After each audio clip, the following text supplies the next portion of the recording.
మాట పలుకు తెలియనిది మాటున ఉండే మూగమది కమ్మని తలపుల కావ్యమయే కవితలు రాసే మౌనమది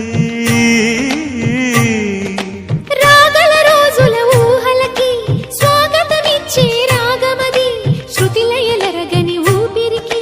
స్వరములు కూర్చే గానమది ఋతువుల రంగులు మార్చేది కల్పన కలిగిన మది భావం బ్రతుకును పాటగా మలిచేది మనసున కదిలిన